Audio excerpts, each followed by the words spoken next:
Buenos días, mis queridos hermanos. Dios les bendiga grande y poderosamente. Mi nombre es Peter Caicedo, soy licenciado en Psicología de la Universidad Teológica Dye Spring.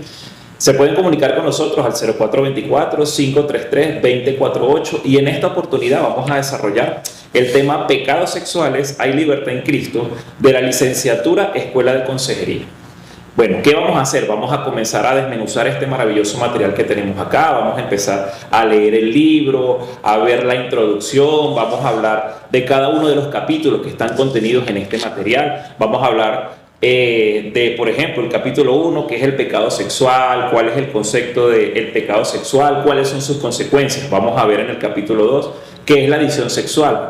Vamos a definir, según la palabra del Señor, cuándo es un adicto sexual, qué es un adicto sexual, cómo ocurre esta adicción sexual. En el capítulo 3 vamos a hablar de la lujuria, este pecado que está envolviendo cada vez más a cada una de las personas que hacen parte también de la vida dentro de nuestra iglesia. Esto es importante saber. Vamos a ver también el capítulo 4, hablar sobre la pornografía, cómo es, qué es, si realmente la pornografía es una adicción sexual o no es una adicción sexual y cómo se va desarrollando, cómo atrapa la mente de aquella persona que entra a sus redes. Vamos a hablar también en el capítulo 5 sobre la fornicación. ¿Qué es fornicar? ¿Qué nos dice la Biblia acerca de la fornicación? Y en el capítulo 6 vamos a finalizar hablando sobre la homosexualidad y cómo el mundo ha venido tomando esto con estos movimientos que se han venido también desarrollando a lo largo de la historia y específicamente en este siglo XXI. Así que sin más preámbulos, vamos a comenzar con una pequeña introducción. Vamos a ir tocando la página número 3 de nuestro libro, de nuestro material de trabajo. Dice lo siguiente, dice: la cultura moderna ha intentado redefinir la sexualidad como un derecho personal que se puede ejercer de la manera que el individuo desee. Y ojo con esto, aquí tenemos que prestar mucha atención. La sexualidad no puede ser definida por el ser humano. La sexualidad es definida por Dios. Es un regalo de Dios, es una dádiva de Dios. Está allí inmiscuida y plasmada en cada ser humano. Y es Dios quien decide esa sexualidad. Sigue diciendo aquí el libro: el comportamiento sexual se considera una elección personal. Y a nivel social vemos esto. Está errada la sociedad. ¿Por qué? Porque no es una decisión, ¿sí? No es una elección personal. Como venimos conversando, la sexualidad es definida por el Señor y es un regalo del Señor. Dice, esto se define como si fueran a comprar una casa, como si fueran a alquilar algún apartamento. Y esto no es así. Sigue diciendo el libro: al mismo tiempo, la opinión popular prácticamente ha venido eliminando, ¿sí?, la palabra pecado del vocabulario de nuestra cultura. Y esto lo vamos a venir desarrollando a medida que veamos este material. ¿Por qué? Porque la sociedad elimina la palabra pecado de nuestra cultura. Esta palabra pecado la han venido, pongámoslo de esta forma, le han venido tirando arena, la han venido maquillando y escondiendo. Pero ojo con esto, el pecado está latente y tenemos que cuidarnos y tenemos que cuidar a nuestras generaciones. El pecado sexual no es nuevo dentro de la iglesia. Y en este ámbito podemos ver que muchas veces este tema se convierte en un tema que es un tabú. A veces usted conversa con las personas, a veces conversa con sus hermanos, con los pastores de la iglesia, y hay líderes y hay ministros de la iglesia que no les gusta tocar este tema. Esto es importante saberlo. Este material hace énfasis en eso. El pecado sexual no es nuevo en la iglesia. Siempre hemos escuchado voces que denuncian esta inmoralidad, que han estado denunciando esto y que llaman al arrepentimiento. Sin embargo, dice acá el libro, todavía hoy el pecado sexual es un tema difícil de discutir. ¿Sí? ¿Por qué? Porque genera ese tabú. Porque no todo el mundo te habla abiertamente sobre este tema, sobre la sexualidad. No todo el mundo se acerca y te dice: hey pastor, hey líder, hey coordinador de una iglesia, hey ministro de la iglesia, tengo un problema sexual. ¿Saben por qué? Porque eso genera un ámbito, ¿sí?, una atmósfera espiritual, y la persona, la víctima en este caso, cree que puede ser humillada, cree que puede ser tratada mal y cree incluso que la iglesia no tiene las herramientas necesarias para abordar esta temática. Pero ¿saben algo?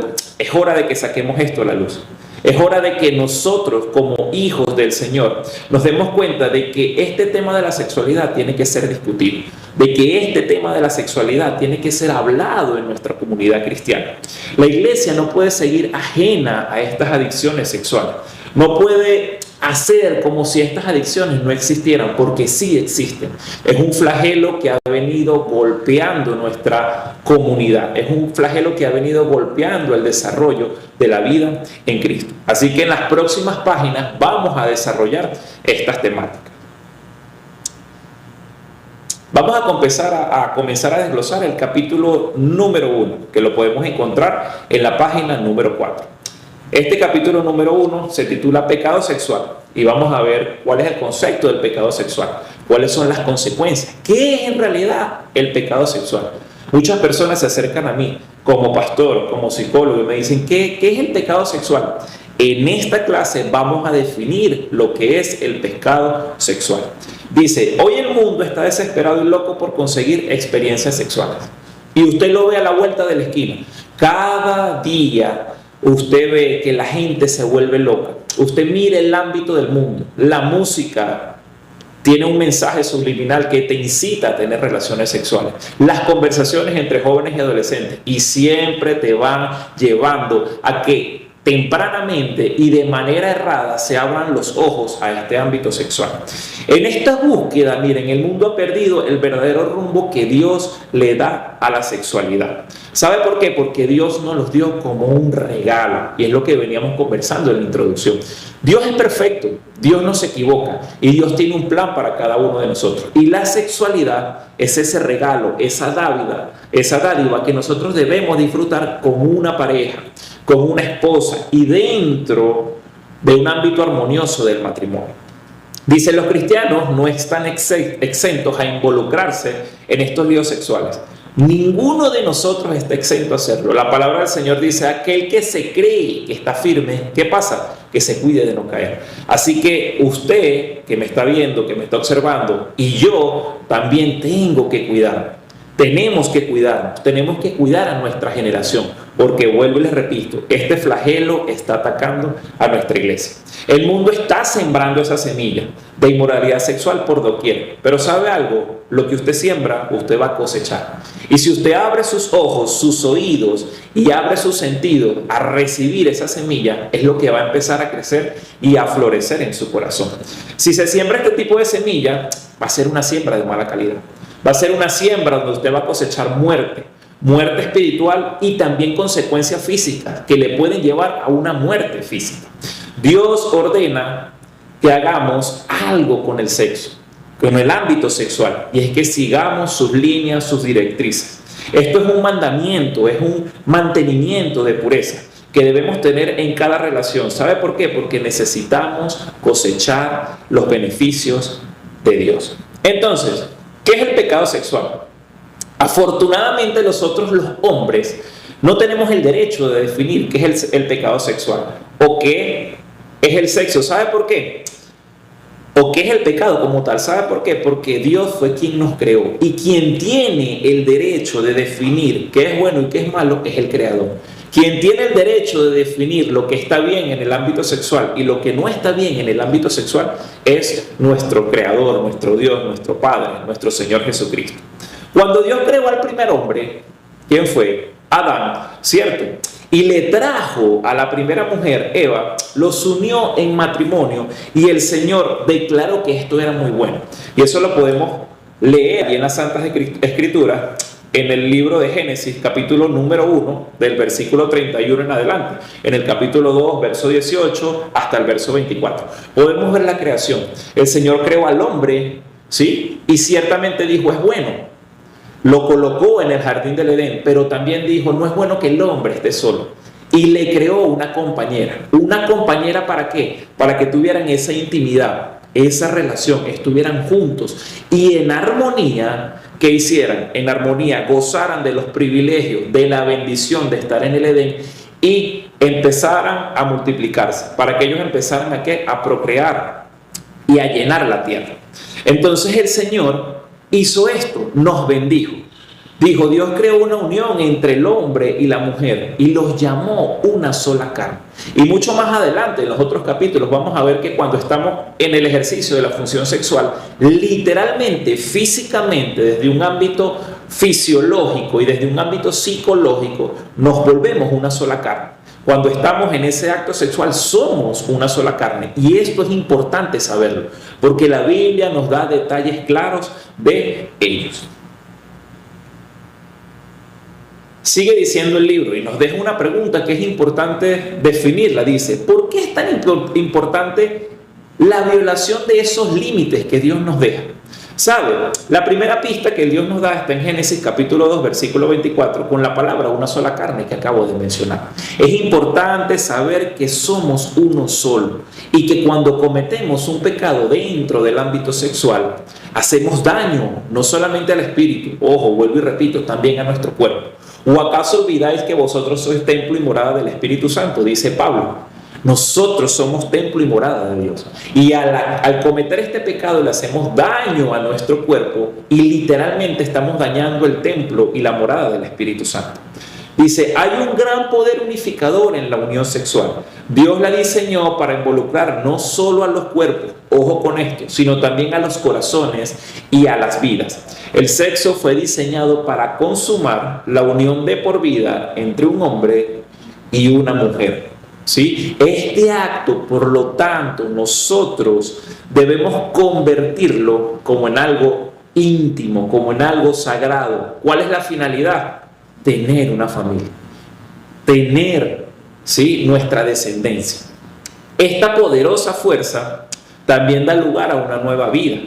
Dice, la raza humana no solo se puede propagar mediante la unión de un hombre, se puede propagar mediante la unión de un hombre y de una mujer. No existe otro método. A pesar de que la ciencia y la tecnología pudo haber avanzado y existe la inseminación artificial y otro tipo de métodos que usted puede utilizar, pero el acto del ejercicio de la función sexual es la única manera que Dios nos entregó para propagar nuestra raza. ¿Para qué? Para que nuestra descendencia se fuera ampliando. ¿Saben? Sin embargo, lo que Dios crea como bueno, lo que Dios crea como una bendición, Satanás siempre va a estar queriendo pervertirlo. Va a empezar a tirar dardos. Va a empezar a poner en duda lo que Dios habla de nosotros. Y lo podemos ver allí en el jardín del Edén. ¿Qué hizo Satanás? Empezó con una profanación en el jardín del Edén y empezó utilizando de manera muy sutil las siguientes palabras. Cuando estaba hablando allí, que se acerca a él y le dice, o al hombre, y le dice, con que Dios os ha dicho. Fíjense que él no empieza la conversación diciendo, no, es mentira lo que Dios les dijo. No, ustedes pueden comer, ¿por qué no comen? No, él empieza con una pregunta muy sutil, con que Dios os ha dicho que no coman de todos los árboles que están allí. Lo podemos observar allí en Génesis capítulo 3 y usted puede leerlo allí en la comodidad de su hogar. Empieza con una pregunta que necesitaba una respuesta y cuando la mujer contesta, empieza una conversación y empieza a tergiversar lo que realmente el Señor había dicho. Ese desafío a la autoridad de Dios aún continúa. Esa pregunta con que Dios os ha dicho aún continúa y más dentro de los ámbitos sexuales. Satanás sigue diciendo en la mente de nuestros hijos, con que Dios te ha dicho esto, con que Dios ha dicho lo otro, con que Dios os ha dicho que no puedes hacer esto o no puedes hacer aquello. Y necesitamos destruir, ¿sí?, esa carne que se levanta para poder alimentar la lujuria.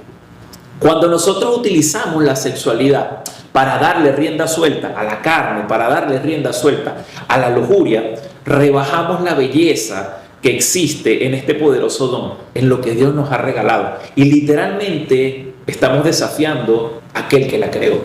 ¿Sabe? Cuando usted peca, cuando comete un error, cuando se equivoca, está literalmente desafiando, está literalmente tomando la cruz, que el acto de Jesús en la cruz, y rebajándolo. Por eso es que tenemos que estar muy pendientes de lo que vemos, de lo que escuchamos y de lo que hablamos. Miren, nosotros también cosechamos consecuencias de nuestro pecado. La Biblia aclara que el pecado es algo que no le agrada a Dios. De hecho, cuando usted ve el significado del pecado es errar al blanco. ¿Qué quiere decir esto? Que nosotros tenemos una meta, un propósito que está diseñada por nuestro Padre. Tenemos un objetivo que tenemos que cumplir, pero cuando usted erra en ese propósito, cuando usted se desvía por querer hacer lo que dice su carne, está pecando. Y ese pecado se está alimentando y es un monstruo que va a crecer. Conversaba en una oportunidad con una persona dentro de la iglesia y él me decía, es que siento algo, es como si dentro de mí hubieran dos personas, hubieran dos elementos, dos cosas peleando. Y era lo que nos decía el apóstol Pablo. Decía, es que yo siempre termino haciendo lo que no quiero hacer. Pero yo tomaba esta analogía y le decía, sí, dentro de nosotros, quizás tomémoslo de esta forma, esta metáfora, hay dos lobos. Hay un lobo bueno y hay un lobo malo, que están peleando continuamente. Y la persona me preguntaba, pastor, me preguntaba, psicólogo, ¿cuál lobo va a ganar? Usted sabe cuál es la respuesta, el lobo que usted decide alimentar. Si usted decide alimentar las pasiones carnales, es quien va a ganar. Si usted decide alimentar el espíritu es quien se va a sobreponer y ese lobo es quien va a ganar la batalla. El pecado sexual o el pecado en general no le agrada a Dios, pero saben, el sexual tiene una índole, una esencia muy particular a diferencia de otros pecados. El pecado sexual hace algo en nuestro propio cuerpo, es lo que le vengo comentando, daña ese templo, daña literalmente el templo y la morada del Espíritu de Dios. Algo que siempre separó al pueblo de Dios del Creador fue la idolatría, ¿saben? El pecado sexual se puede definir como idolatría, la cual es aborrecida de gran manera por Jehová nuestro Señor. Esta idolatría sexual tiene graves consecuencias. Miren, podemos encontrar un gran ejemplo en el libro de Números, capítulo 25, versículos del 1 al 9. Para un cristiano, la idolatría sexual debe significar adulterio. Debe significar un daño al cuerpo, al espíritu. Es decir, la iglesia es la esposa del Señor. La iglesia es la esposa del Cordero. Y cada cristiano es parte del cuerpo de la esposa.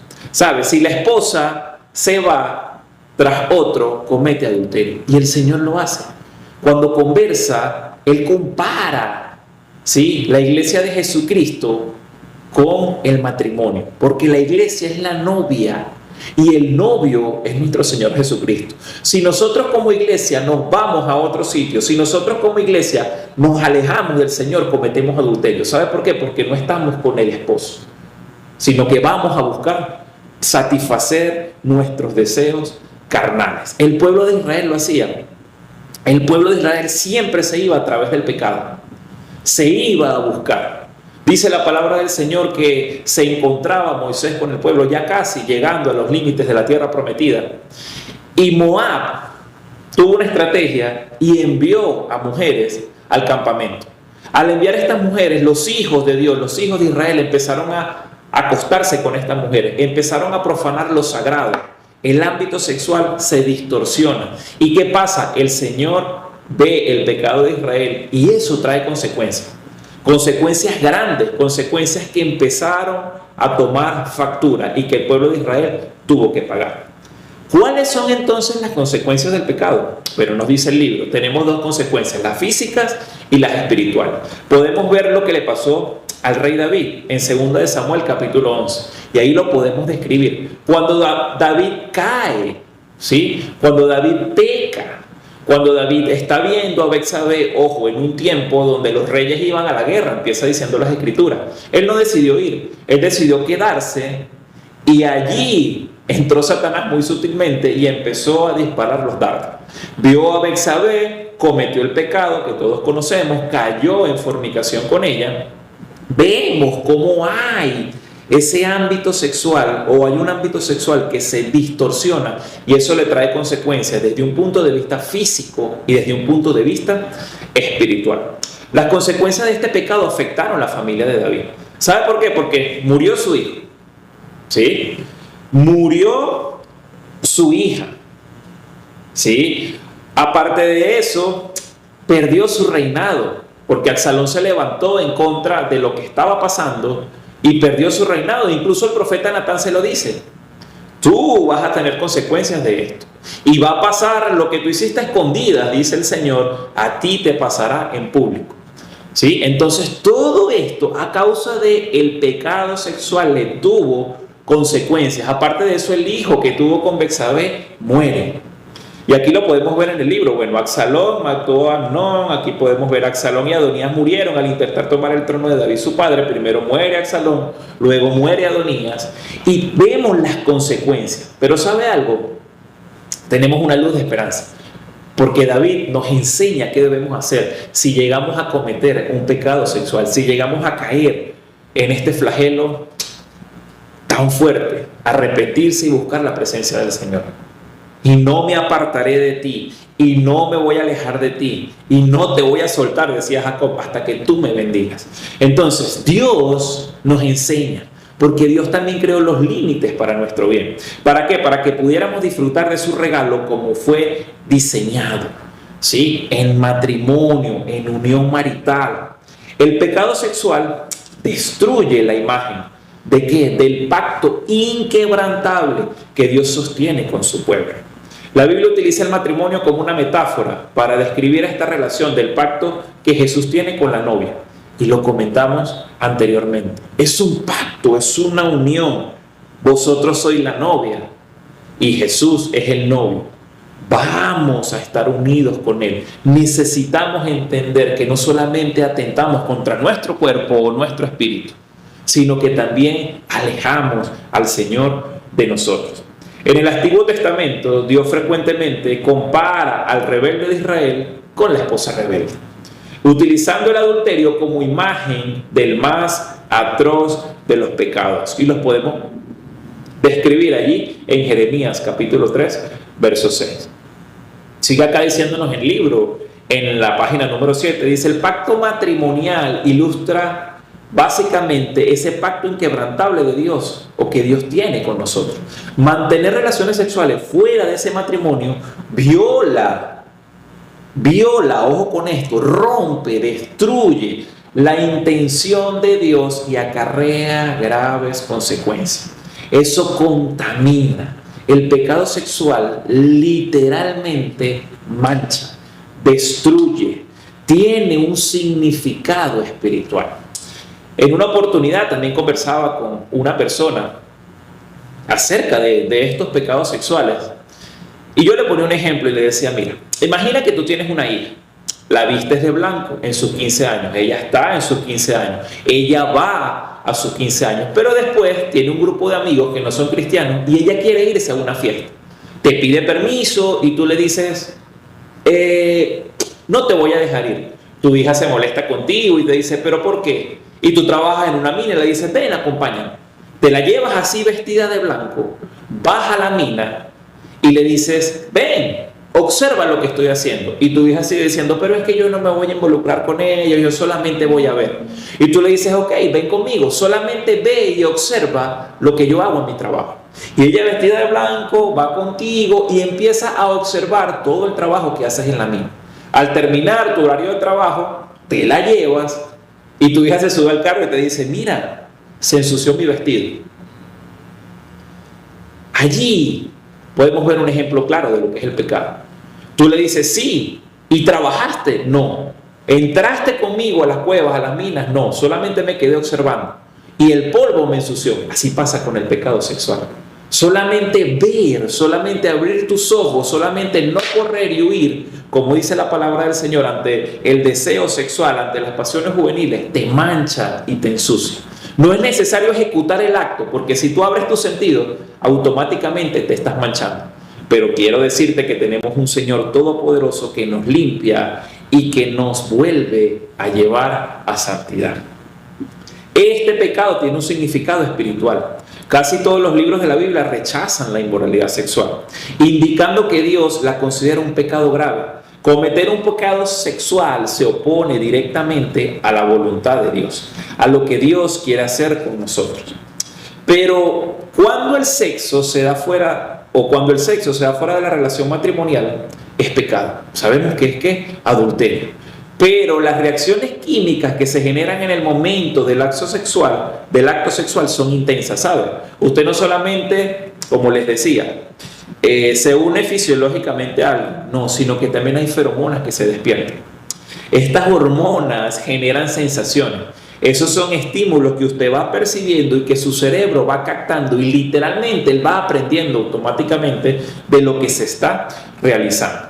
Recordemos que cualquier manifestación del pecado sexual es mala, iglesia. Es mala, hermanos.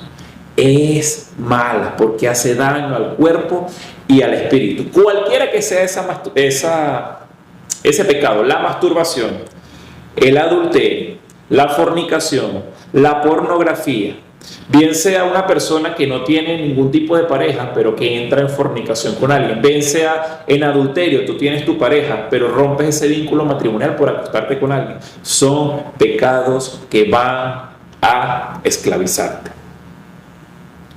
Aunque el pecado sexual es perdonable en Cristo, hay consecuencias que tenemos que considerar. Vamos a ir desglosándolas y las consecuencias están desde el capítulo 8 en adelante. La primera consecuencia, le roba a Dios de su gloria. ¿Sabe? Cuando usted hace eso, cuando usted ejecuta el acto sexual, le está robando a Dios de su gloria. Dice, nuestro cuerpo tiene un propósito supremo. ¿Cuál es? Glorificar a Dios. No fuimos diseñados ni fabricamos nuestros cuerpos. Dios fue quien lo hizo y es para darle siempre la gloria a Él. Aún más, nuestro cuerpo y nuestra alma han sido comprados por Cristo. ¿Sabe por qué? Porque Él pagó un precio en la cruz del Calvario por nosotros. Entonces, literalmente, nosotros le pertenecemos a Cristo. Decía Pablo, yo soy voluntariamente un esclavo del Señor. Y si usted es un esclavo del Señor, usted le sirve al Señor. Así que ese pecado sexual le roba a Dios la gloria, le roba parte de su gloria, le roba a Dios lo que realmente es de Él. Y usted está manchando su cuerpo, está llenándose de polvo. Recuerden el ejemplo de la hija y el padre. Siguiente, se profana el templo de Dios, lo que venimos conversando. Un templo se aparta para un propósito específico, ¿sabe? Un templo es un lugar sagrado, el lugar donde se llevará a cabo la adoración y donde se ofrecerán alabanzas a Dios. Su adoración, su alabanza es algo que llega al trono de papá. Y si está manchado, entonces con ese pecado sexual, usted ensucia esa casa de adoración del Señor. Esto lo une a Jesucristo en el acto del pecado, ¿sabe? Usted está en una unión con Cristo. Nuestros cuerpos son uno con Cristo. Y Cristo vive en nosotros y nosotros vivimos con Él. Esto significa que cuando usted comete ese pecado sexual, usted está unido a Cristo también para ese acto. Entonces es llevar a Cristo, y ojo con esto, que suena duro y nos dice el libro para que usted reflexione, es llevar a Cristo a la cama del adulterio. Siguiente característica, dice acá el libro, establece una intimidad malvada. El pecado sexual con otra persona, aunque sea breve, que sea un corto periodo de tiempo, establece un vínculo que va más allá y que se convierte en un vínculo verdadero.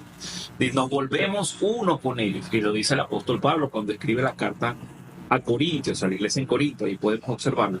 Sigue diciendo, un enlace establecido, una unión establecida. No solo te acuestas con una persona y te unes físicamente, sino también a nivel espiritual. Hay algo, hay una conexión. Aunque el pecado es perdonado en Cristo, no lo olvidaremos en esta vida.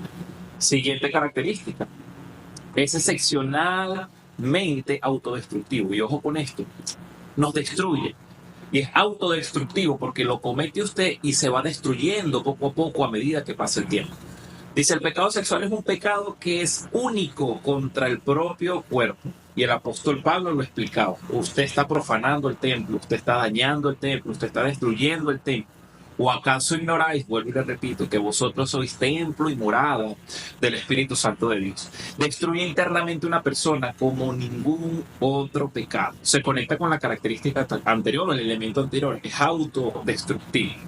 No se puede limitar a un área de tu vida, sino que va a muchas áreas de su vida, se va a extender, va a empezar a comer como un cáncer.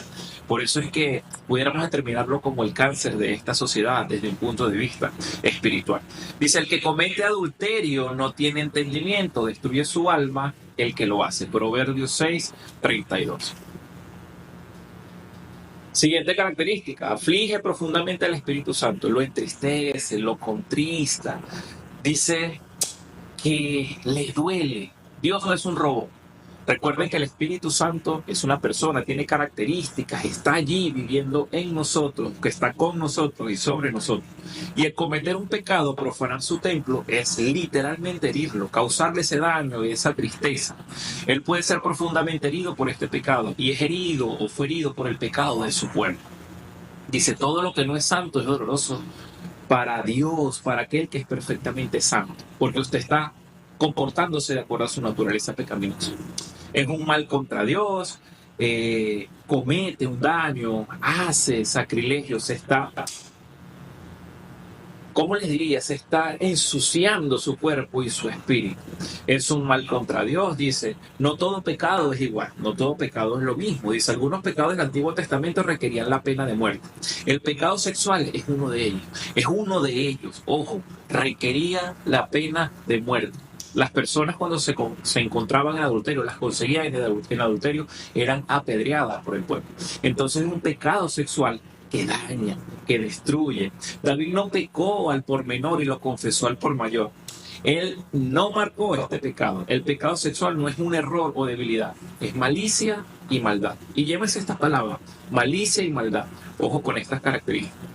Trae el doloroso juicio de Dios. ¿Por qué? Porque trae consecuencias desde un punto de vista físico y desde un punto de vista espiritual.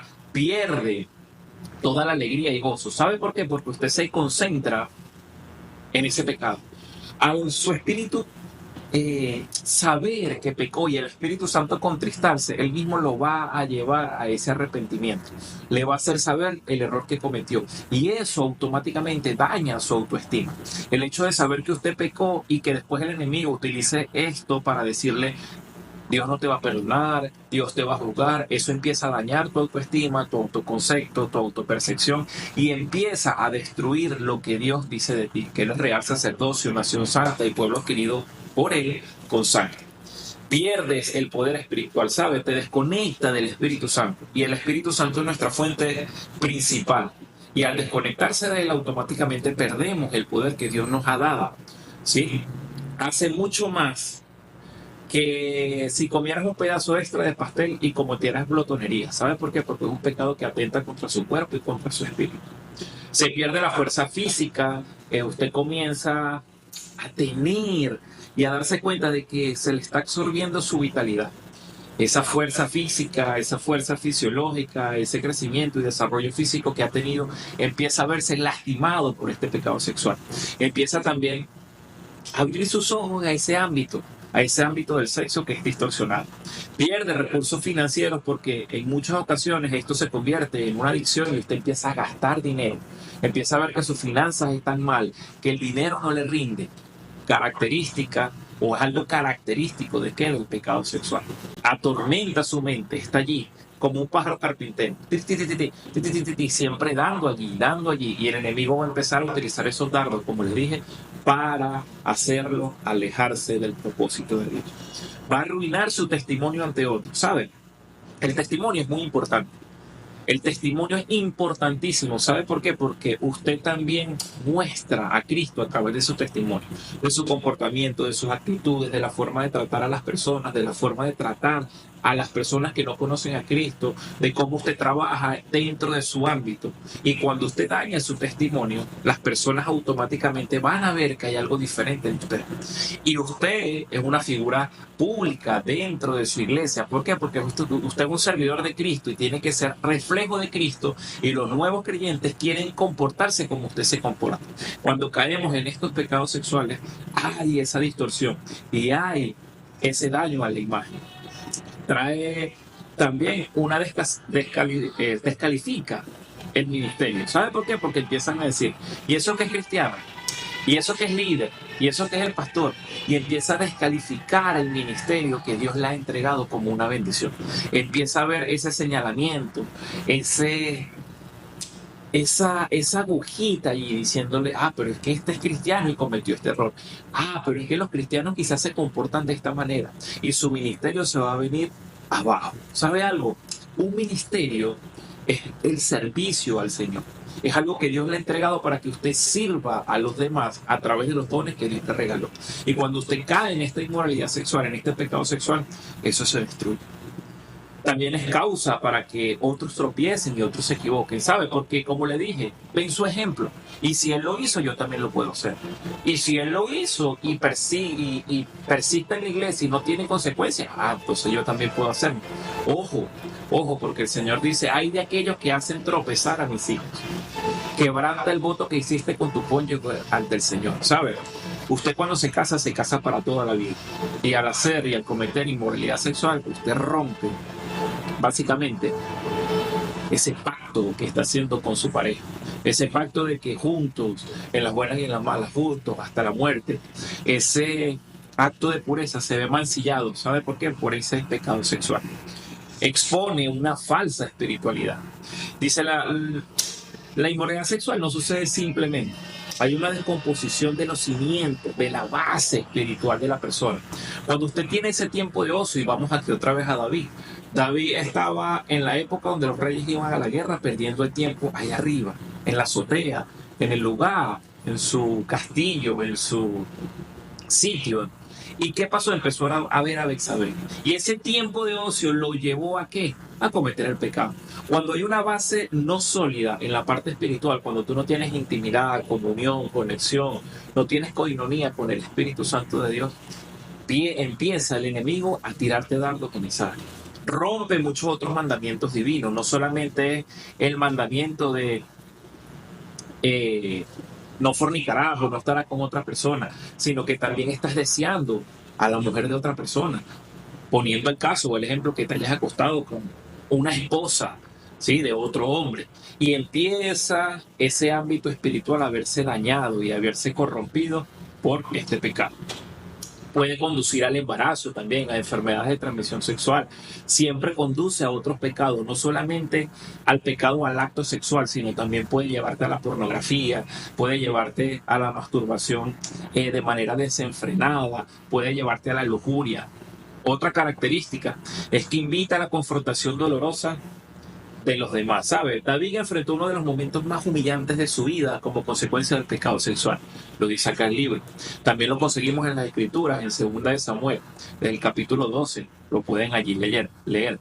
También puede llevar un proceso de disciplina de la iglesia que es doloroso, ¿sabe? Porque restaurarse no es fácil.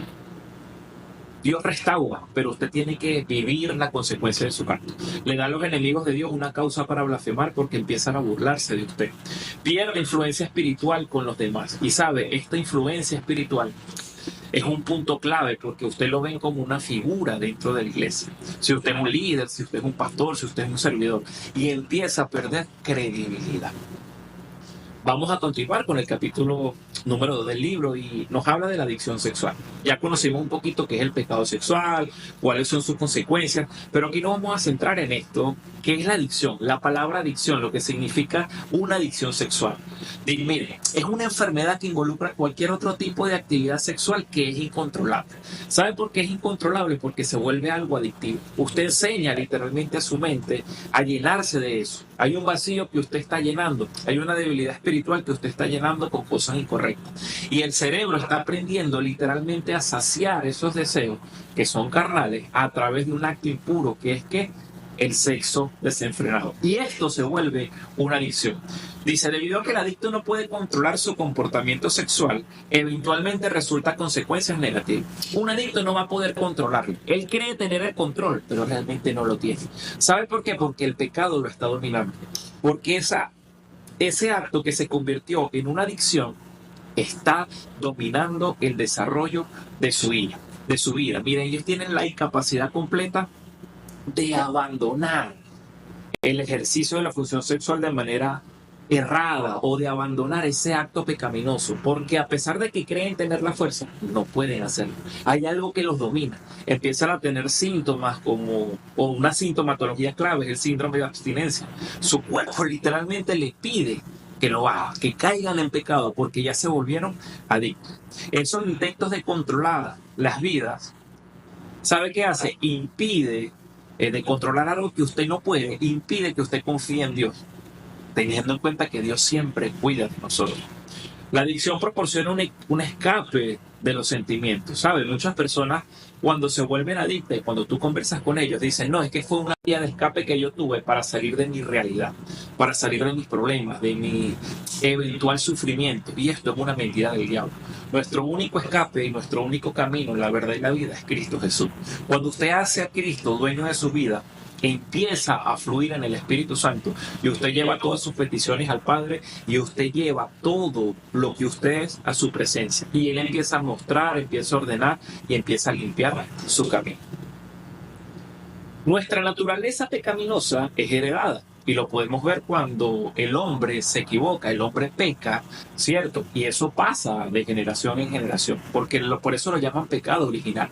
Pero la dádiva de Dios, el regalo de salvación es mayor, porque cuando usted lo acepta como su único y suficiente Salvador, dice el apóstol Pablo que usted es una nueva criatura, y como es una nueva criatura, las cosas viejas quedaron atrás, y todas las cosas son ahora hechas, ¿qué?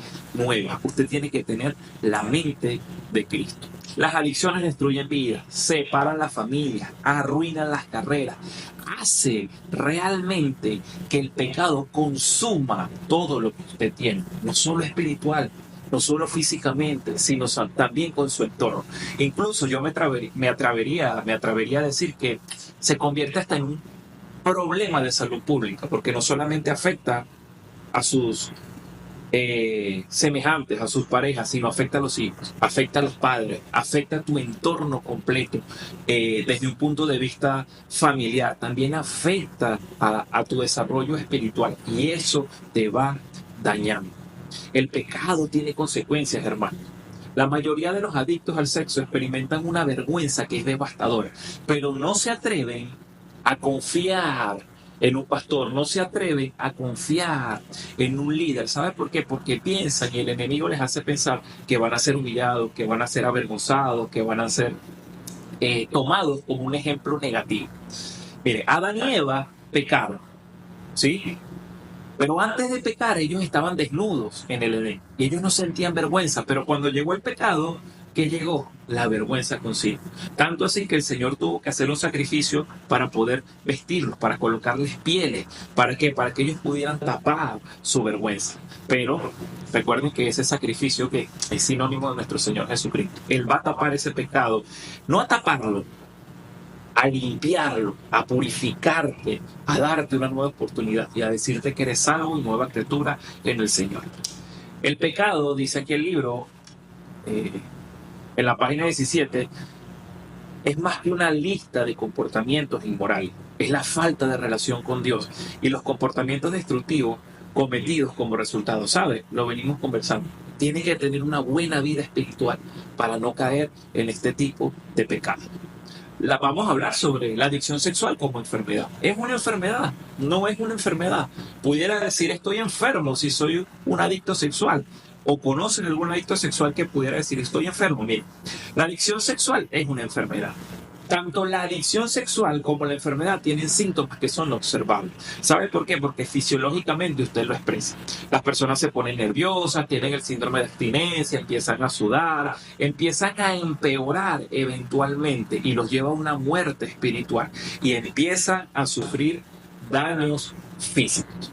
Definir la adicción sexual como una enfermedad también es consistente con una definición de pecado. ¿Sabe por qué? Porque el pecado nos enferma, el pecado nos daña, el pecado nos ensucia y tiene consecuencias fisiológicas que son palpables y que son demostradas.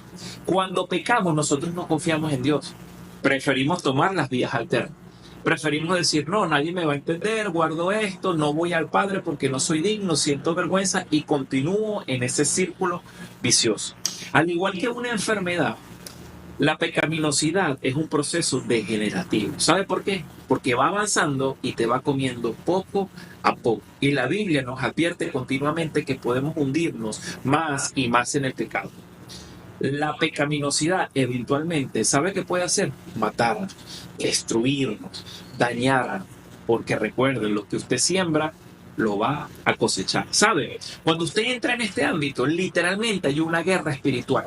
Cuando usted intenta curarse de la adicción sexual, el enemigo no lo va a querer soltar, ya lo tenía preso y usted tiene que batallar fielmente con el Señor y decir, Ya no vivo yo, Cristo vive en mí. Si vive en mí, yo soy sano y empiezo mi proceso de curación, de sanación de la mano de Cristo para salir de este pecado sexual. Sigue diciendo por acá, la página 18, el pecado sexual moral. Miren, la adicción es una enfermedad, como conversamos, e implica un comportamiento pecaminoso. No es nuestro propósito dar una definición teológica acá en el libro de lo que es sexualmente pecaminoso o no. Pero miren, aquí dice, considera el ejemplo del adicto del sexo que nunca se involucra en actividades sexuales con nadie excepto con su esposa, pero usa el sexo con su cónyuge como un escape de la intimidad, no como una expresión de ella. Aquí, en este caso, el adicto al sexo trata a su cónyuge simplemente como un cuerpo y no como un espíritu. Y aquí está cometiendo pecado. También suele pasar. Hay personas que se unen en matrimonio, ya vienen con esta adicción sexual y dicen, de ahora en adelante estaré con mi pareja, no voy a caer más en fornicación antes de casarse, no voy a caer en adulterio, lo prometo, pero está la adicción allí y utilizan a su pareja como un objeto. Esto también es pecado, porque esa unión santa del matrimonio en una relación marital es un tema de fidelidad, de amor, de compromiso. Pero ¿sabe algo? A pesar de que usted crea que son los motivos correctos, Dios está mirando su corazón. Mire, ya sea un comportamiento sexual dentro o fuera del matrimonio, el adicto al sexo se siente solo y está aislado. Tiene esa pena, eso que lo va comiendo, lo va carcomiendo, porque no consigue a quien decirle o a quien contarle las cosas. Pero para eso estamos acá, personas de Dios, del Señor, preparándonos, no solamente espiritualmente, sino también teológicamente, educativamente, para poder dar un buen consejo. Un consejo inspirado por el Espíritu Santo de Dios, que sea Él quien maneje la situación y que tome el control de las cosas. Dice página 19, los adictos al sexo pueden tener familiares y amigos. Sí, pueden ser líderes activos, sin embargo nadie los conoce realmente. Nadie sabe qué está pasando en su mundo, en su cabeza, en su interior. No le cuentan a nadie. Los cristianos adictos al sexo piensan que si los que los rodean realmente los conocieran, van a ser odiados. La vergüenza, van a ser rechazados, la vergüenza, se van a burlar, los van a señalar y van a ser castigados. Aquí surge una pregunta muy interesante que nos colocan acá en el libro. ¿Ayudarán los cristianos a sanar o ayudarán a aumentar esta vergüenza, esta soledad, este miedo y esta herida? Usted va a ayudar a sanar en el nombre poderoso de Jesús, porque usted se está preparando, como ya les comenté, y el Espíritu Santo es quien va a tomar el control. Esto es una herramienta de Dios. Esto que usted tiene en las manos, este libro, esta preparación que usted está tomando, es una herramienta de Dios. ¿Para qué? Para que usted ayude a las personas a salir de este pecado sexual. En el nombre de Jesús. Usted va a ser su guía, usted va a ser en este momento su ayuda, inspirada por el Espíritu Santo. Estos adictos al sexo no saben cómo tener intimidad emocional o espiritual con el cónyuge. No lo saben hacer. ¿Por qué? Porque solo quieren satisfacer su deseo. Usan el sexo ¿para qué? Para maquillar y para solapar, para enmascarar la soledad. ¿Sabe? Lo usan como una vía de escape. Ah, bueno, estoy aquí cometiendo el acto sexual, pero mientras siga siendo fiel a mi cónyuge, no importa, estoy en lo bien, estoy en lo correcto, estoy haciendo lo correcto. No. Estás tomando a tu cónyuge como un instrumento. Y ese es el problema, no hay una buena relación con Dios. Cuando tú te conectas con Dios, tú empiezas a darte cuenta que Dios te dice que trates a la mujer como un brazo frágil, que Dios te dice que eres uno con ella y que automáticamente son uno solo, y que lo que está pasando allí es una unión fraternal entre hombre y una mujer que debe ser realizado de forma correcta. Y la Biblia nos habla sobre esto. La Biblia nos da luces sobre cómo debemos comportarnos o no. Sigue diciendo acá en la página 20, adicción sexual versus la sexualidad normal. ¿Sabe? Muchos dicen, yo estoy en sexualidad normal, como les comenté, porque estoy con mi esposo, sin saber que son adictos al sexo. Y esto lo vamos a discutir. Dice, la distinción entre la adicción sexual y la sexualidad normal no se trata de experimentar sentimientos sensuales, sino de cómo lo expresamos. ¿Sabes? No se trata de lo que estoy sintiendo, sino de cómo lo estoy expresando, cómo lo estoy haciendo, de qué forma lo estoy haciendo. En forma correcta, es la forma normal que Dios me manda, que Dios diseñó, o me estoy convirtiendo en un adicto sexual, o vengo con un problema de adicción sexual que aún no he querido aceptar para comenzar a trabajar. Por diseño de Dios, todos tienen atracciones y anhelos sexuales. Todos tenemos ese anhelo, ese deseo sexual, porque es un diseño de Dios. Génesis capítulo 2 en adelante lo veníamos observando. Dios los bendijo y dijo, sean fructíferos, llenen la tierra. Es una bendición, es una dádiva, es un regalo. Ese acto de unión sexual es un regalo. Ahora, ¿cómo decide usted satisfacer ese deseo sexual? Es lo que realmente marca la diferencia. Tome las decisiones correctas. Decida seguir a Cristo y decida decir, yo voy a satisfacer este deseo sexual con mi esposa de la manera correcta y como Dios lo enseña. Hable sobre esto. Discuta sobre esto. ¿Sí? Tenga la capacidad de decir, hey, estoy cometiendo un error, hey, no, me estoy equivocando. Voy a hacerlo. Voy a salir de esto, o voy a buscar ayuda, o voy a convertirme en un profesional, ¿sí? Desde un punto de vista teológico, para eso estamos estudiando. Voy a escuchar al Espíritu Santo, para eso somos hijos de Dios, y voy a hacer una ayuda que brinde la mano amiga para hacer que las demás personas avancen. ¿Cuáles son las características de un adicto al sexo? Miren, los adictos al sexo tienen una mala imagen de sí mismos. Primero, característica 1, se perciben a sí mismos como personas malas y malvadas. Yo soy una persona mala, yo soy una persona malvada. ¿Por qué? Porque cometí un pecado, porque me equivoqué, porque fallé y nadie me va a entender. Todos me van a humillar. Otra característica del adicto al sexo es que juegan el papel de mártir. Capítulo 2, página 20, y aquí lo podemos observar. Juegan el papel de mártir. Son las víctimas también. Tienen una percepción de que son malos y de que como son malos y se están haciendo cosas malas, nadie lo va a entender. Se victimizan y entonces siguen en ese círculo vicioso que lo lleva es a la destrucción. Pueden sentir que todos están tratando de aprovecharse de ellos, también es otra característica. Y la única intención que pueden obtener es la simpatía de aquellos que sienten lástima por ellos. Ay, pobrecito. Ay, fulanito de tal, pobre, estás en esto, he visto que te estás equivocando, que estás cayendo, ay, esito, ay, ven acá, y solapan el pecado. No, usted tiene que llevarlos a la luz y la luz es Cristo Jesús. Su comportamiento es muy frustrante, ¿sabe? Su comportamiento, por este dolor que sienten, por este temor que sienten a ser rechazados, es frustrante, es frustrante. No les interesa el éxito. Otros también compensan su mala imagen con el éxito. Entonces se escuda en esto. Dicen, no, bueno, yo soy una persona que ha conquistado todo, yo tengo el derecho a poder pecar. Página 21 dice, la autoimagen negativa del adicto al sexo conduce a la depresión crónica. Y aquí puedo hacer un paréntesis corto, ¿sabes? Muchas veces pasa que los adictos al sexo, en un 85% llegan a un estado depresivo mayor. Y al caer en un estado depresivo mayor pueden atentar contra su propia vida. ¿Por qué? Porque ellos piensan que no van a ser aceptados a la sociedad, que no van a ser aceptados en su iglesia, que no pueden superarlo. Y esto daña, esto preocupa. ¿Sabe por qué? Porque dice acá un dato, dice la gran mayoría, el 71%, según la investigación de Patrick Carnes, ha pensado en el suicidio. Sí, de ese 85% que les mencioné, el 71% ha pensado en suicidarse. Es una tasa muy alta, es una tasa grande que nosotros debemos conocer. ¿Para qué? Para tener en cuenta que debemos ayudar. Muchos lo han intentado, se han podido recuperar, otros han tenido éxito, entre comillas, y han ejecutado el suicidio. Y usted sabe para dónde va su alma, ¿cierto? Usted sabe qué está pasando allí. Entonces tenemos que entender que nosotros somos hijos de Dios y estamos preparándonos para ayudar. Dice, meditemos en el siguiente ejemplo. Miren el ejemplo que sale acá. Barry tiene dificultades para dormir por la noche. Su trabajo es estresante, sus hijos son rebeldes, se preocupa por el dinero y él y su esposa discuten continuamente sobre el talonario de cheque y las tarjetas de crédito. Con frecuencia él se va al baño, escapa al baño, en casa, en el trabajo. ¿Y qué hace? Comienza a masturbarse. Dice, ahora parece que no puede irse a dormir sin sexo. Como su esposa no está dispuesta la mayor parte del tiempo, él fantasea o se masturba.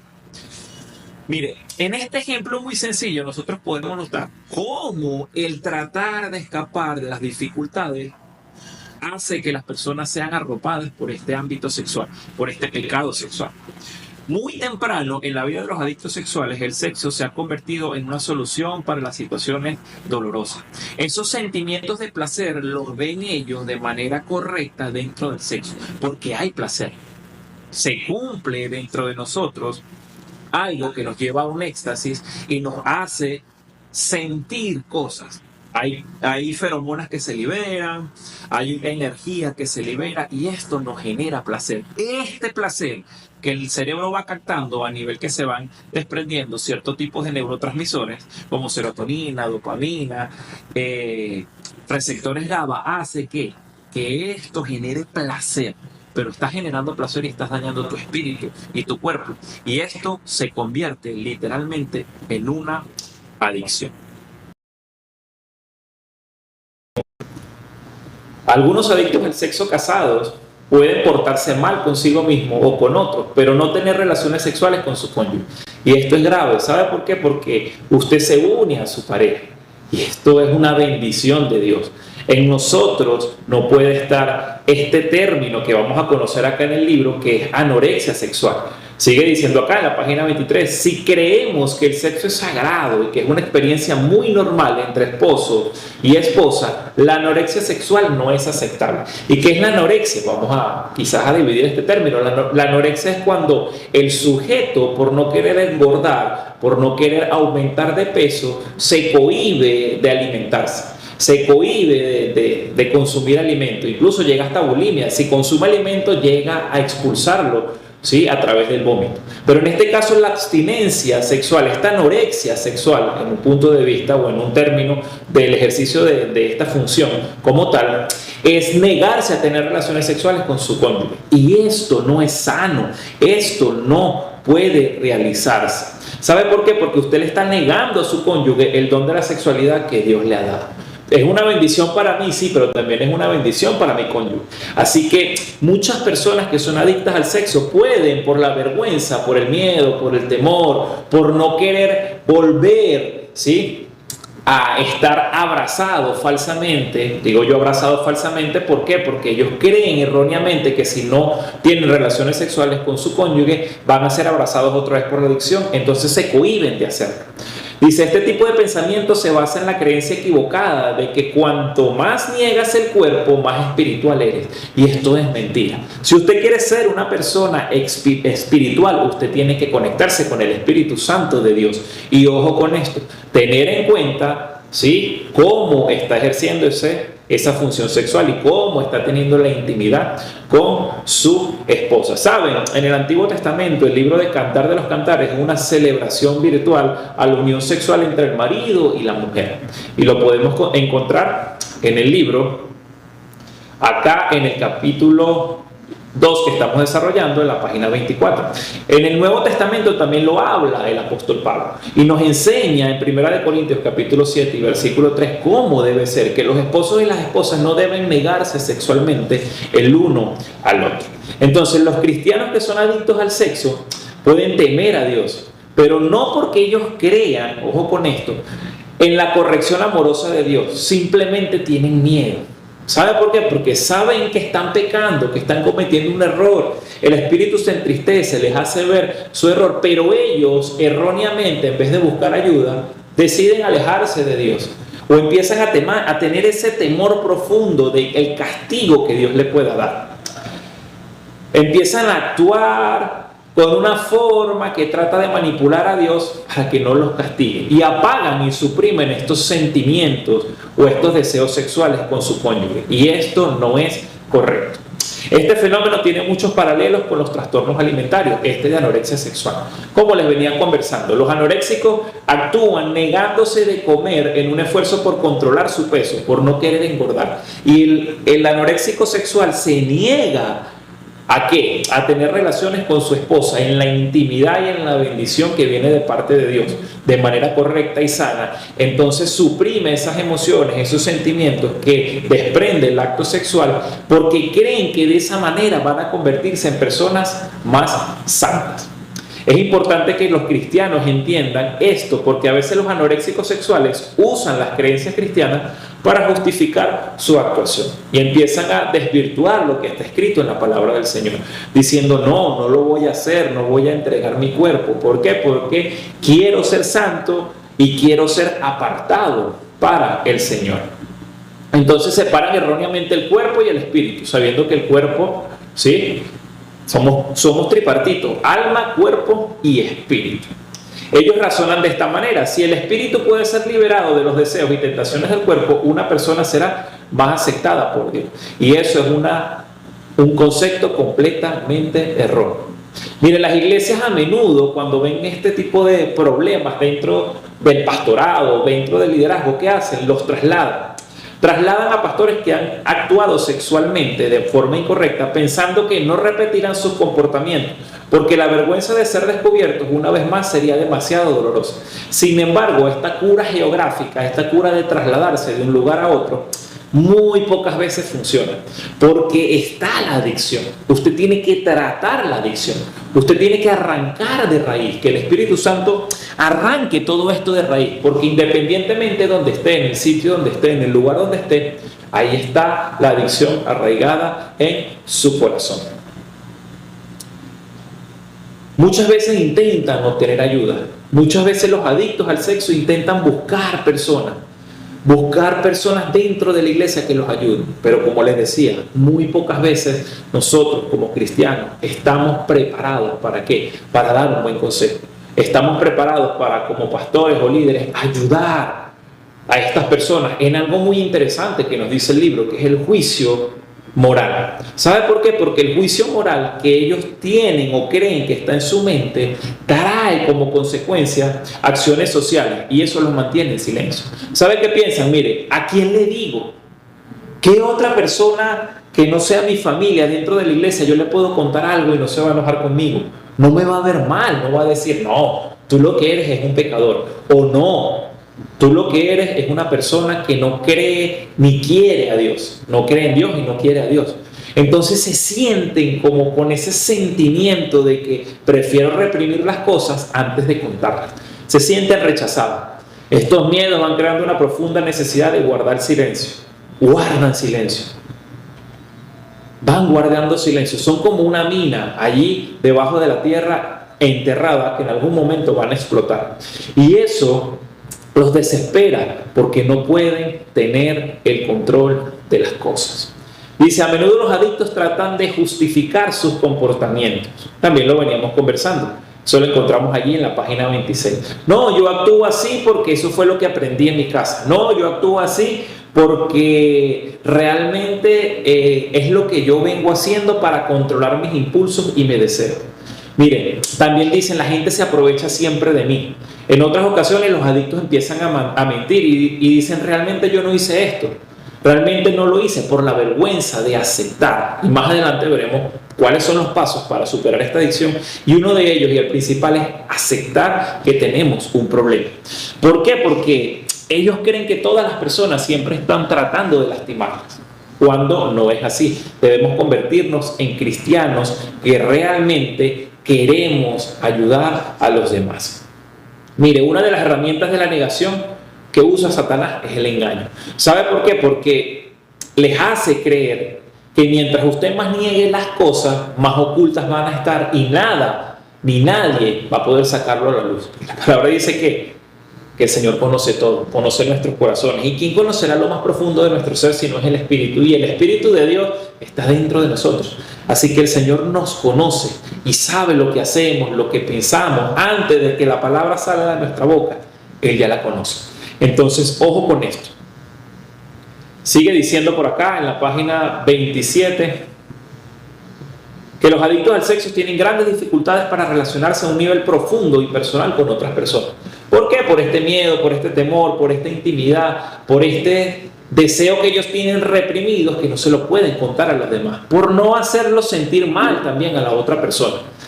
Dice, pueden mentir para encubrir sus comportamientos, se engañan a sí mismos y engañan a los demás sobre sí mismos, y en general viven una vida que es un teatro. Viven una vida maquillada en el día, pero en la noche satisfacen sus deseos carnales más profundos. Las personas que los adictos al sexo tienen más miedo de perder son las que son menos probables que los adictos al sexo digan quiénes son en realidad. O sea, ellos siempre tienen miedo a perder, ¿qué? Lo primero es miedo a perder ese desprendimiento o esa satisfacción de sus deseos, de sus impulsos. Tienen miedo a perder su familia. Y a pesar de que hacen lo incorrecto y que pueden perderla por sus actos, lo siguen haciendo. De eso se trata la adicción. Una característica de los adictos al sexo es que llevan una doble vida, ¿sí? Es que tienen una capacidad de controlar algunos de sus sentimientos. No se los muestran a los extraños, y en la iglesia pueden ser una cosa, pero realmente en su intimidad con su familia son otra. Como parte de esta doble vida secreta que ellos llevan, los adictos al sexo no les gusta ser responsables de su tiempo. Mienten sobre dónde han estado y sobre con quién los han visto. Gastan mucho dinero, gastan dinero en sí mismos y en la actividad adictiva que están realizando.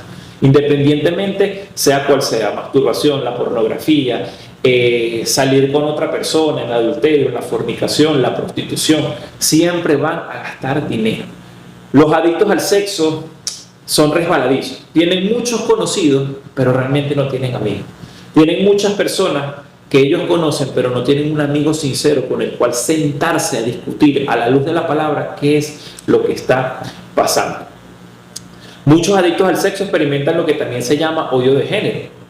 Dice que parece odiar a todos los hombres o a todas las mujeres. Los hombres que actúan sexualmente con mujeres, por ejemplo, pueden ser acusados de odiar a las mujeres, particularmente si el sexo es explotador, abusivo o manipulador. Sin embargo, los adictos al sexo en realidad no odian a todos los hombres ni a todas las mujeres.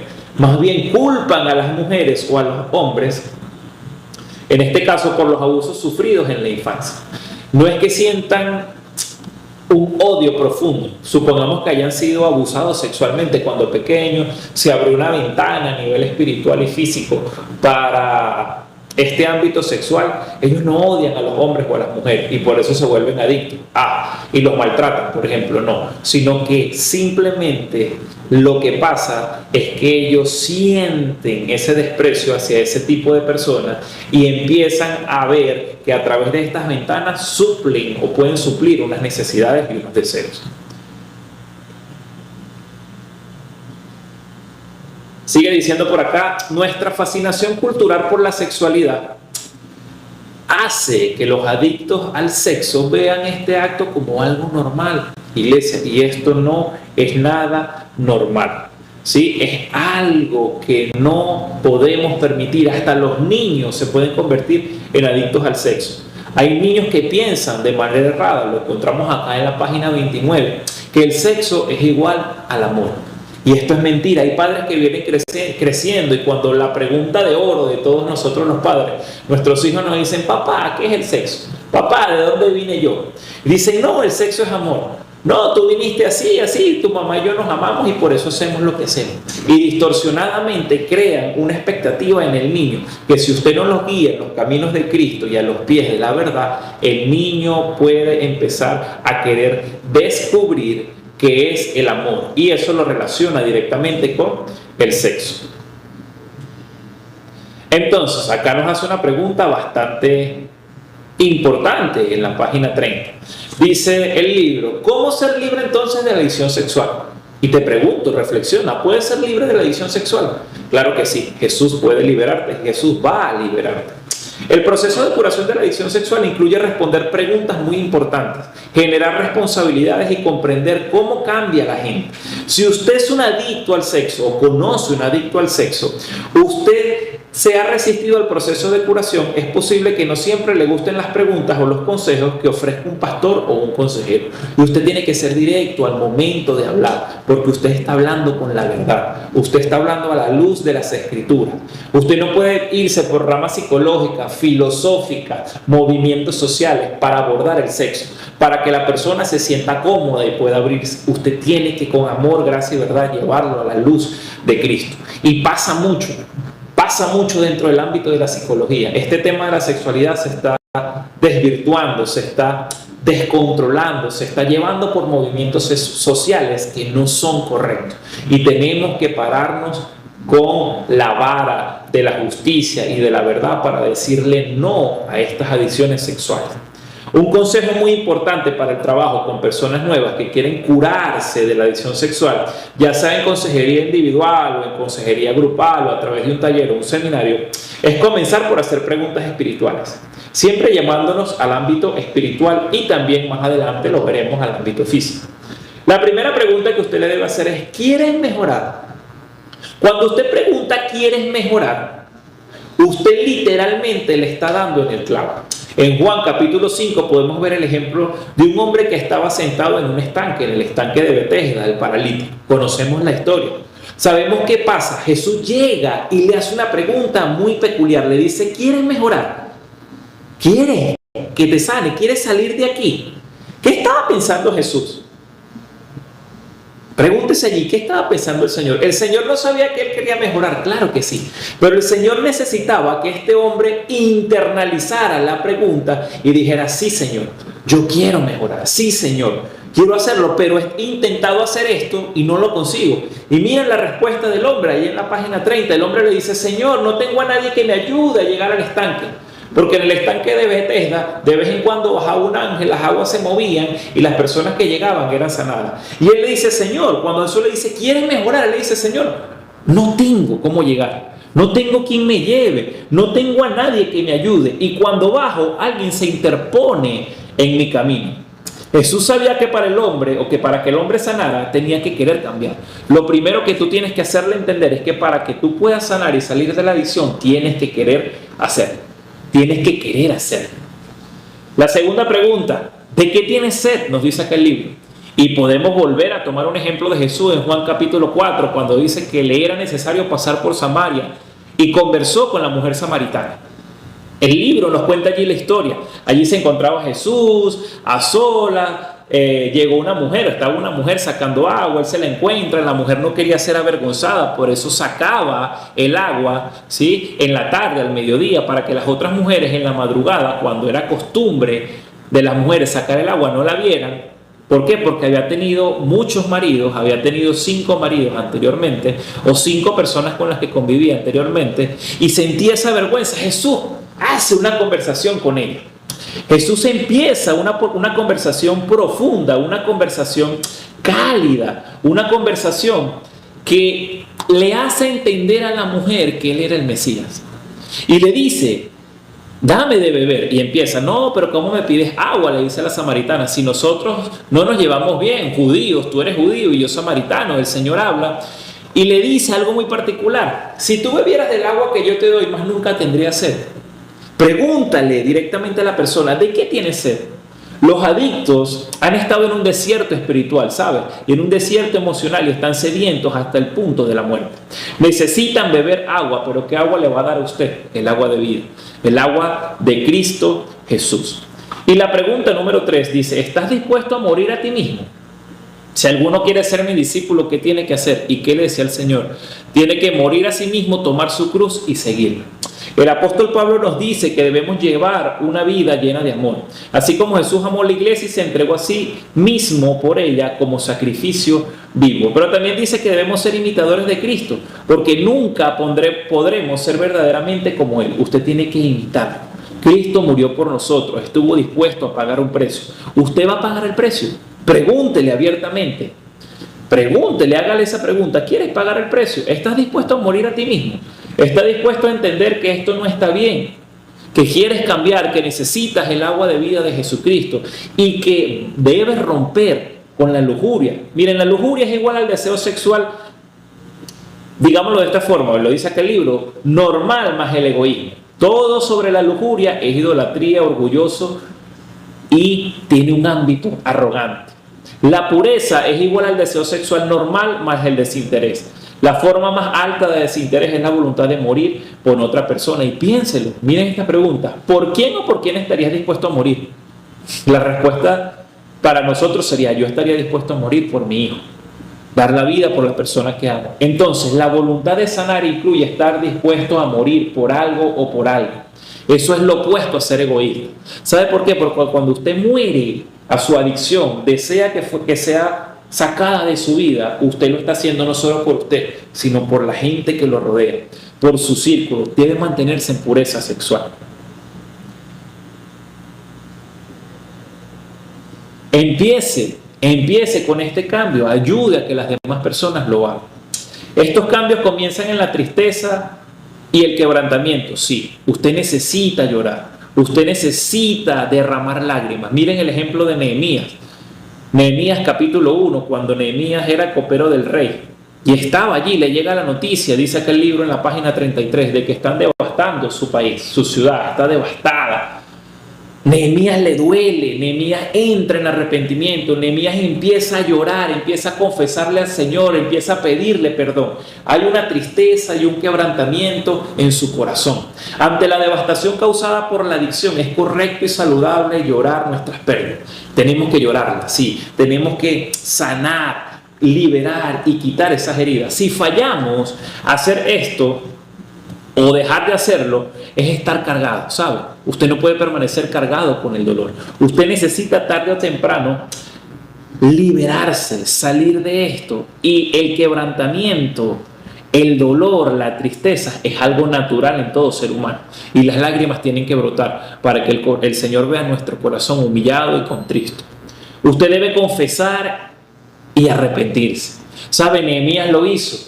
Nehemías pasó por un tiempo de duelo, de dolor. Él confesó que eran pecadores, que el pueblo había pecado, pidió perdón y le dijo: Señor, perdóname. El duelo por ese dolor, por esas pérdidas, porque usted está saliendo de esa adicción sexual, conduce a la voluntad de confesar nuestras fallas y la obediencia a los mandamientos de Dios. Debe expresar honestamente los sentimientos y necesidades. Nehemías lo hizo.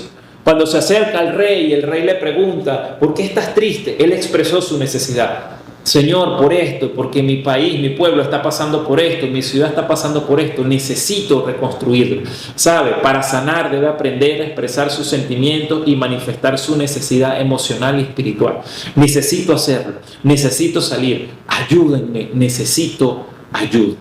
Debe practicar en la fuerza de los grupos. Los grupos dentro de la iglesia que están formados y capacitados para llevar esta ayuda a estas personas son sumamente importantes. ¿Sabes? Nehemías quiso irse solo, pero el rey, dentro de su sabiduría, ¿qué hizo? No lo mandó solo, lo mandó con un grupo de personas, de soldados, parte del ejército, para que Nehemías fuera protegido, porque sabía que iba a obtener oposición. En la comunión que tú tengas, en la comunicación que tengas con tus mentores, con tus pastores, con tus líderes, con la persona que te está ayudando, es sumamente importante tener en cuenta que te van a ayudar a salir. Dice el libro, página 34, difícilmente una persona puede curarse sola de la adicción sexual. No lo vas a poder hacer solo. Los adictos sexuales necesitan un equipo de apoyo a su alrededor en el viaje de sanación. Si buscan estar solos, Satanás los va a eliminar fácilmente. Miren lo que dice Pablo acerca de Satanás, que es como un león rugiente que buscando a quien devorar. Primera de Pedro 5, 8. Nosotros necesitamos grupos de personas que nos ayuden y a quien nos rendimos cuenta. Y toma un día a la vez. A menudo cuando una persona decide sanar, enfrenta un daño acumulado en su vida y se siente muy abrumado. Usted tiene que recoger los pedazos de la vida destruida, presentárselos al Señor, y el Señor poco a poco va a ir limpiando esas heridas, los va a ir sanando. Como dice, un día a la vez. Usted tiene que ir paso a paso, un día en el matrimonio, un día en su sanidad espiritual, un día en su sanidad física. Tiene que reconstruir esas partes rotas, y empezando colocando una pieza a la vez. Cuando usted comienza a construir una pared, usted empieza bloque por bloque. Y eso va a terminar en una bella edificación. Elimine los desechos de la sociedad. Sáquelos. Cuando Nehemías empezó a reconstruir la ciudad, él designó a unas personas para que estuvieran pendientes de un portón donde salen los desechos. ¿Sabe? Y a pesar de que muchos pudieran decir, esto es un trabajo vergonzoso, es un trabajo importante, porque si los desechos no eran eliminados y se mantenían dentro de la ciudad iba a ser contaminada. Lo mismo pasa aquí para los adictos del sexo, nos dice acá el libro. Eliminar la inmundicia podría significar deshacerse de todos los elementos como la pornografía, el internet, los aparatos postales, eso es eliminar la inmundicia. Las cosas secretas, las revistas. ¿Sabe por qué? Porque cuando usted lo ve y usted sabe que debajo del colchón, por ejemplo, está guardada la revista, siempre va a estar ese deseo y Satanás va a empezar a jugar con su mente. Pero ¿por qué no le echa un vistazo? Revísala a ver si ya está sano de verdad, si ha sido curado de esta adicción sexual. Usted tiene que eliminar esa inmundicia y sacar la basura. Use los momentos de fortaleza para prepararse para los momentos de debilidad. Página 36. En la curación de la adicción sexual sabemos que se avecinan ataques. Satanás es nuestro enemigo. Él nos tentará en los puntos más débiles de nuestra defensa y sabe que si somos o éramos o estamos en ese proceso de adicción sexual o usted está ayudando a un adicto sexual, por donde comenzó su adicción, ahí Satanás lo va a atacar. Por donde comenzó la debilidad y va a empezar a tirar dardos. Entonces usted tiene que estar atento y automáticamente llamar a alguien. ¿Sabe? Cuando está en la tentación y en estas tentaciones sexuales, la Biblia es clara. Huye de las pasiones juveniles, decía Pablo a uno de sus discípulos. Huye. No decía ora, no decía ayuna, no decía resiste, no decía mantente peleando, no decía adora o alaba. No. Huye, llama, busca un amigo. ¿Sí? Entonces, continuamos aquí con el capítulo 3 y vamos a hablar un poquito sobre la lujuria. Miren, la lujuria es un tema muy importante. ¿Sabe por qué? Porque la lujuria, ese deseo desenfrenado, nos va a llevar a cometer actos sexuales. Dice aquí, la lujuria es dirigir los deseos sexuales dados por Dios hacia un objeto equivocado, con el fin equivocado y en el momento equivocado. Miren las palabras de nuestro Señor Jesucristo. Jesús dijo, habéis oído que se dijo, no cometerás adulterio, pero yo os digo que todo el que mire una mujer para codiciarla ya cometió adulterio con ella en su corazón. ¿Sabes? Jesús iba más allá. Jesús iba un paso adelante. Jesús llevaba esta enseñanza a un nivel más profundo. No era solamente cometer el acto, sino pensar y desear a una mujer ya cometió ese adulterio con ella en su corazón. ¿Sabe por qué? Porque despertó lujuria, ya se ató a esa emoción, a ese deseo y esos sentimientos, y es solamente un paso para realizarlo. Entonces Jesús dice, ya pecó, y sigue diciendo, si tu ojo derecho te es ocasión de caer, ¿qué pasa? Sácalo. Es mejor que vayas tuerto al cielo y que te pierdas con todo tu cuerpo al infierno. Y si tu mano derecha te es ocasión de pecar, ¿qué hay que hacer? Córtala y echa esa mano, échala fuera de ti. ¿Por qué? Porque te es mejor que se pierda uno de tus miembros y no que todo tu cuerpo vaya al infierno. También termina diciendo, dice, cualquiera que repudie a su mujer, que le dé carta de divorcio, eso también es pecado. Eso también es una abominación. Lo que estamos diciendo aquí, pero yo os digo que todo el que se divorcia de su mujer, a no ser por causa de infidelidad, le hace cometer adulterio. Ojo, y el adulterio es abominación. Dice, y cualquiera que se casa con una mujer divorciada también comete adulterio. Jesús iba a un nivel máximo, porque era santo. Y la palabra dice, sé santo como yo soy santo. Sean santos como Jesús era santo. Vamos a hacerlo. Dice, en este pasaje Jesús relaciona este séptimo mandamiento con diferentes prácticas pecaminosas. En contraste con los escribas y los fariseos que reducían el pecado a sus expresiones externas, Jesús enseñaba que tanto el pecado como la justicia tienen su origen en el corazón. Y si se forma en el corazón, si se forma allí en tus pensamientos, prácticamente a un chiscado de tus dedos de distancia llega a cometerse. ¿Sabe por qué? Porque todo lo que está en tu pensamiento te hace ser y te hace actuar. El séptimo mandamiento requiere castidad. Requiere que el corazón tenga una palabra y una conducta intachable. Y la lujuria es un deseo sexual inapropiado. Debemos identificarla, ¿sabe para qué? Para atacarla, para hacerla morir, para sustituirla por prácticas agradables al Señor. La página 39 nos dice cuál es el camino hacia la victoria sobre la lujuria. Y el camino hacia la victoria para salir de la lujuria, usted primero tiene que identificarlo. Necesita preguntarse cuál es el camino para avanzar. Hay formas de perversión sexual como la pornografía, pero la lujuria te va a dañar. Una de esas formas es la meditación. Usted necesita comenzar a vivir una comunión y una conexión con el Espíritu Santo. Y John Owen nos habla de 9 pasiones, digámoslo de esta forma, no mortificadas, que se explican muy bien o que explican muy bien este proceso. vamos a ir desarrollando estas pasiones, vamos a ir desarrollando estos pasos de John Owen más adelante. Soy Peter Caicedo, licenciado en Psicología de la Universidad Teológica Dayspring, sede de Venezuela. Recuerda que puedes comunicarte con nosotros al 0424-533-2048. Dios me lo bendiga.